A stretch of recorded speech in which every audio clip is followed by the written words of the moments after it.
నూతన రాష్ట్ర ప్రభుత్వం ఏర్పాటైన తర్వాత నష్టాలలో నడుస్తున్న ఆర్టీసీ సంస్థను బలోపేతం చేసేందుకు అన్ని చర్యలు తీసుకుంటున్నామని రాష్ట్ర రవాణా బీసీ సంక్షేమ శాఖ మంత్రి పొన్నం ప్రభాకర్ వెల్లడించారు. శనివారం ఆయన నల్గొండ జిల్లా కేంద్రంలోని బస్సు డిపోలో నల్గొండ హైదరాబాద్కు ఒక ఏసీ బస్సును, 4 డీలక్స్ బస్సులను, అలాగే పల్లె వెలుగు బస్సును రాష్ట్ర రోడ్లు, భవనాలు, సినిమాటోగ్రఫీ శాఖ మంత్రి కోమటిరెడ్డి వెంకటరెడ్డితో కలిసి ప్రారంభించారు. ఈ సందర్భంగా మంత్రి మాట్లాడుతూ ఆర్టీసీ సంస్థను, కార్మికులను సంరక్షించేందుకు నూతన ప్రభుత్వం అన్ని రకాల చర్యలు తీసుకుంటుందని అన్నారు. రాష్ట్ర ప్రభుత్వం ఏర్పాటైన 48 గంటల లోపే మహిళలకు ఉచిత బస్సు ప్రయాణం కల్పించామని, నూతనంగా 1000 బస్సులను కొనుగోలు చేశామని, మరో 1500 బస్సులను కొనుగోలు చేసేందుకు ఆర్డర్ ఇచ్చినట్లు తెలిపారు. నల్గొండ జిల్లాకు వచ్చే దసరా నాటికి 30 డీలక్స్ బస్సులు, మరో 30 ఎక్స్ప్రెస్ బస్సులను మంజూరు చేస్తామని తెలిపారు. ఆర్టీసీ కార్మికుల సంక్షేమంలో భాగంగా 21% డిఏని ఇచ్చామని, 280 కోట్ల బకాయిలలో 80 కోట్లు ఇదివరకే ఇవ్వడం జరిగిందని, 200 కోట్ల రూపాయలను ఈ నెలాఖరు నాటికి వారి ఖాతాలలో జమ చేస్తామని మంత్రి వెల్లడించారు. రాష్ట్ర రోడ్లు, భవనాలు, సినిమాటోగ్రఫీ శాఖల మంత్రి కోమటిరెడ్డి వెంకటరెడ్డి మాట్లాడుతూ రాష్ట్ర ప్రభుత్వం అధికారంలోకి వచ్చిన 2వ రోజే మహిళలకు ఉచిత బస్సు సౌకర్యాన్ని కల్పించిందని, 60 నుంచి 70 కోట్ల మంది మహిళలు ఉచితంగా బస్సు ప్రయాణం చేస్తున్నారని తెలిపారు. టీజీఆర్టీసీని బలోపేతం చేసేందుకు రాష్ట్ర రవాణా శాఖ మంత్రి పొన్నం ప్రభాకర్ చేస్తున్న కృషిని ఆయన అభినందించారు.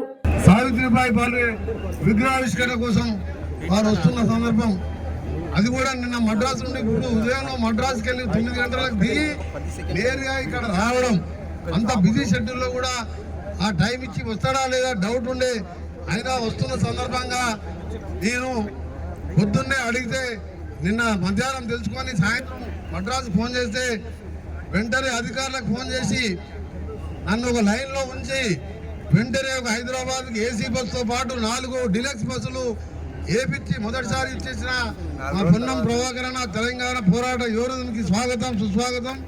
ఎందుకంటే అడగంగానే ఏమని చెప్పిండు, మళ్ళీ మిగిలిన విషయాలు కొత్త బస్సులు వస్తాయి ఎన్ని మాట్లాడదాం. ఇప్పుడు అర్జెంటుగా ఇవి కావాలనగానే ఏర్పాటు చేసి పూజ చేసుకున్నాం.